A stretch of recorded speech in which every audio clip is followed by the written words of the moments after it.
একটা সুন্দর দৃষ্টান্ত হচ্ছে আবু লাহাবের ইতিহাস। আবু লাহাব তিনি নবীজি মোহাম্মদ সাল্লাল্লাহু আলাইহি ওয়াসাল্লামের চাচা ছিলেন। এই নামটা আসলে তাকে দেওয়া হয়েছে, যার মানে ধ্বংসের পিতা। আর সে ছিল নবীজির ঘোর শত্রুদের একজন। যখনই কাউকে দেখতো নবীজির সাথে কথা বলছে, সে অপেক্ষা করত।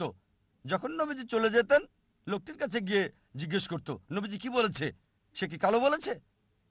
এটা সাদা। সে কি দিন বলেছে? না, এটা রাত। সে নবীজির বিপরীত বলতো।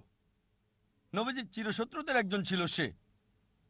সে রাস্তায় চলতে চলতে অনেক সময় মিথ্যে কথা বলতো নবীজিকে ভুল প্রমাণ করার জন্য। আর পবিত্র কোরআনে একটা সূরাই আছে, সূরাটির নাম লাহাব, অধ্যায় 111, যা আমরা সবাই ভালোভাবে জানি। সালাতে অনেকবার পড়া হয়, তাব্বাত ইয়াদা আবি লাহাব ওয়া তাব ইত্যাদি। এই সূরাতে উল্লেখ আছে যে আবু লাহাব এবং তার স্ত্রীকে দোজখের আগুনে পোড়ানো হবে। তার মানে কখনোই মুসলিম হবে না তারা, কখনোই ইসলাম গ্রহণ করবে না। এই সূরা নাজিল হয়েছিল আবু লাহাবের মৃত্যুর 10 বছর আগে। যখন এই সূরা নাজিল হলো, একটা কাজ আবু লাহাব করলে, ইসলাম গ্রহণ করলে কোরআন ভুল প্রমাণিত হয়ে যেত। অথচ তার অনেক সাহাবী আর বন্ধুরা সেই 10 বছরের সময় ইসলাম গ্রহণ করেছিল। আবু লাহাব পরবর্তীতে 10 বছর পর বদরের যুদ্ধে মারা গেল। 10 বছর সময় হাতে ছিল তখন। এই 10 বছরের নবীজি তাকে নিয়মিত আহ্বান করতেন ইসলাম গ্রহণ করতে, তাহলে কোরআন ভুল প্রমাণিত হতো। খুব সহজ বিষয় ছিল, শুধু বললেই হতো আমি একজন মুসলিম। এতটুকুই। মুসলিমের মতো তাকে আচরণ করতে হতো না, তাকে নামাজ পড়তে হতো না, শুধু বললেই হতো যে আমি মুসলিম, যথেষ্ট। কোরআন ভুল প্রমাণিত হয়ে যেত। সহজ বিষয়, খুবই সহজ। অনেক সময় নবীজির বিরুদ্ধে মিথ্যে বলেছে, আরেকবার বললেই তো হতো, কোরআন মিথ্যে প্রমাণিত হতো। কিন্তু সে পারে নাই, কারণ কোরআনের রচয়িতা সর্বশক্তিমান ঈশ্বর। তিনি জানেন যে আবু লাহাব ইসলাম গ্রহণ করবে না। ফলসিফিকেশন টেস্ট 10 বছর। আরো ফলসিফিকেশন টেস্ট আছে, অনেক অনেক আছে এখানে। এটা উল্লেখ আছে সূরা বাকারা অধ্যায় 2 আয়াত 94 ও 95। ইহুদিদের একটি দল ছিল যারা মুসলিমদের সাথে তর্ক করেছিল আর বলেছিল যে আখিরাতের ঘর আল্লাহর সাথে শুধুমাত্র আমাদের। তাই আল্লাহ বলছেন সূরা বাকারা অধ্যায় 2 আয়াত 94 ও 95, যদি তারা বলে যে আখিরাতের ঘর আল্লাহর সাথে শুধু তাদের জন্য, তাদেরকে বলো মৃত্যু কামনা করতে। যদি তোমরা বলো নিশ্চিতভাবে আখিরাতের ঘর তোমাদের, আখিরাত তোমাদের, তাহলে মৃত্যু কামনা করো। এই আয়াত আরো বলছে তারা কখনোই মৃত্যু কামনা করবে না, কখনোই না। একটা মাত্র কাজ ইহুদিদের করতে হতো, কোরআনকে ভুল প্রমাণ করার জন্য বলতে হতো আমি মরতে চাই। সহজ ছিল, মরার দরকার ছিল না। এমন না যে আত্মহত্যা করতে হবে, নিজেরা নিজেদের স্তব্ধ করবে। একটা বিষয় বললেই হতো আমি মরতে চাই। সহজ ছিল। কোরআনকে ভুল প্রমাণ করতে বলতে হতো আমি মরতে চাই। 3টি শব্দ কোরআন ভুল প্রমাণিত হয়ে যেত। আল্লাহ বলেছেন সূরা বাকারা অধ্যায় 2 আয়াত 95 ও 96, তারা কখনোই মৃত্যু কামনা করবে না, তাদেরকে যদি 1000 বছরও বাঁচতে দেওয়া হয়। সহজ ছিল, খুবই সহজ ছিল কোরআনকে ভুল প্রমাণ করা। এই দুটো ফলসিফিকেশন টেস্ট হলো অতীতের ফলসিফিকেশন টেস্ট। আমাকে বলতে পারেন ভাই জাকির, এখন কোরআনকে ভুল প্রমাণ করতে চাই, এখন কিভাবে করব? এখন কি এটা করা যাবে? হ্যাঁ, সবার জন্য সুযোগ আছে। আল্লাহ বলেন সূরা মাইদা অধ্যায় 5 আয়াত 82 যে বিশ্বাসীদের জন্য তাদের আপনজন হচ্ছে ওই সমস্ত লোক যারা বলে আমরা খ্রিস্টান, আর ঘোর শত্রু হলো ওই সকল লোক যারা বলে আমরা ইহুদি আর মূর্তি পূজারী। কোরআন বলছে বিশ্বাসীদের ঘোর শত্রু হচ্ছে ইহুদি আর মূর্তি পূজারীরা, আর বিশ্বাসীদের কাছে লোক যারা বলে আমরা খ্রিস্টান। সামগ্রিকভাবে কোরআন সামগ্রিকভাবে কথা বলছে। অনেক ইহুদি আছে যারা ইসলাম গ্রহণ করেছে, হয়তো অল্প কিছু ইহুদি যারা খ্রিস্টানের চেয়ে ভালো, তবে সামগ্রিকভাবে কোরআন বলছে ইহুদিরা হচ্ছে মুসলিমদের শত্রু সামগ্রিকভাবে, আর খ্রিস্টানরা কাছাকাছি।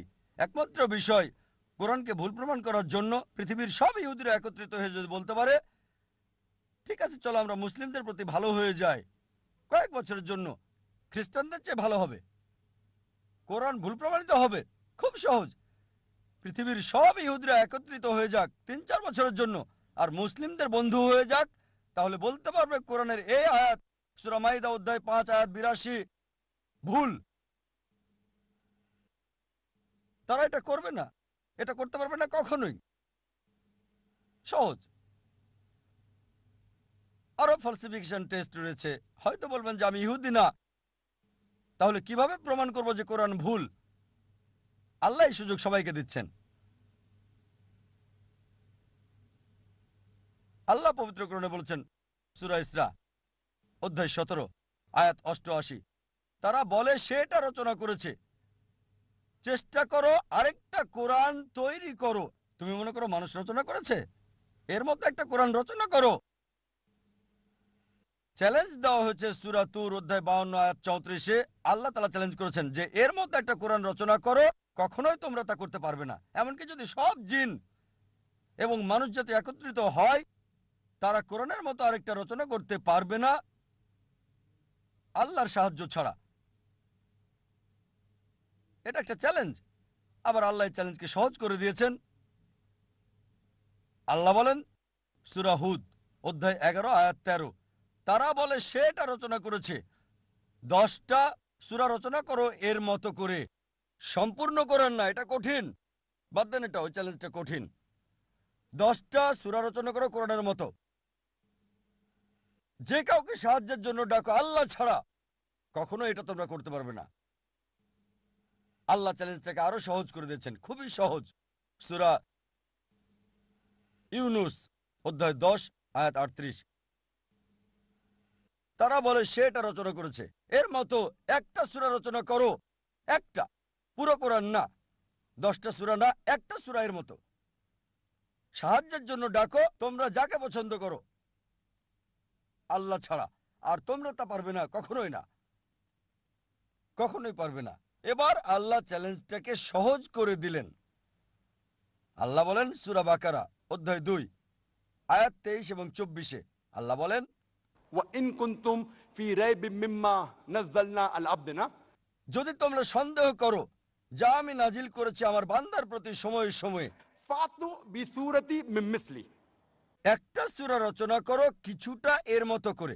من مثلي, এটা মিসলি না, মিম মিসলি, মানে কিছুটা অনুরূপ, ঠিক কোরআনের মতো না। চেষ্টা করো, রচনা করো একটা সূরা কোরআনের মতো করে। من مثلي وادعوا شهداءكم من دون الله إن كنتم صادقين. আর সাহায্যের জন্য ডাকো তোমাদের যে কেউকে সাক্ষী রাখো আল্লাহ ছাড়া, যদি তোমরা সত্যবাদী হও। فإن لم تفعلوا তবে যদি তোমরা না পারো, ولن تفعلوا, নিশ্চিত যে তোমরা পারবে না, তাহলে ভয় করো সেই আগুনকে যার জ্বালানি হবে মানুষ ও পাথর। তোমরা তা করতে পারবে না, এবং নিশ্চিত তোমরা তা করতে পারবে না। তাহলে ভয় করো সেই আগুনের যার জ্বালানি হবে মানুষ এবং পাথর। এটা হলো চ্যালেঞ্জ। চেষ্টা করে একটা সূরার কিছুটা মিল করে রচনা করো। হয়তো বলবেন সত্যি যদি এটা পরীক্ষা হয়ে থাকে তাহলে সূরাও রচনা করতে হবে আরবিতে। তাই বলবেন ভাই জাকির আমি আরবি জানি না, তাহলে কিভাবে পরীক্ষা অংশগ্রহণ করব? ঠিক আছে, যদি কোরআনের মতো সূরা রচনা করতে হয় এটা আরবিতে হতে হবে, ইংরেজিতে হবে না, ফ্রেঞ্চ হবে না, হিন্দি হতে পারবে না, উর্দু হতে পারবে না। অনেকে চেষ্টা করেছে, চেষ্টা করে নাই তা না, শত শত লোকজন চেষ্টা করেছে আর তারা চরমভাবে ব্যর্থ হয়েছে। তারা চেষ্টা করেছে তবে বাস্তবতা থেকে অনেক দূরে। অনেকে চেষ্টা করেছে, অনেকের কথায় বইয়ে উল্লেখ আছে, তবে তাদের সবাই চরমভাবে ব্যর্থ হয়েছে। এখন হয়তো বলবেন ভাই জাকির আমি আরবি জানি না, ইহুদিও না, কিভাবে আমি কোরআনকে ভুল প্রমাণ করব? অনেক ফালসিফিকেশন টেস্টে আছে। আর একটার কথা বলবো, সেটাতে সবার জন্য সুযোগ আছে। আলোচনা শুরু করেছি কোরআনের একটা আয়াত দিয়ে। সূরা নিসা অধ্যায় 4 আয়াত ৮২-তে বলা হয়েছে أفلا يتدبرون القرآن ولو كان من عند غير الله لوجدوا فيه اختلافا كثيرا. তারা কি কোরআন নিয়ে ভাবে না আল্লাহ ছাড়া যদি অন্য কারো কাছ থেকে আসতো, অন্য কারো কাছ থেকে সর্বশক্তিমান ছাড়া, তাতে অনেক অসঙ্গতি পাওয়া যেত। তাই যদি কোরআনকে ভুল প্রমাণ করতে চান, একটা কাজে আপনাকে করতে হবে, একটা মাত্র অসঙ্গতি বের করে দেখাতে হবে।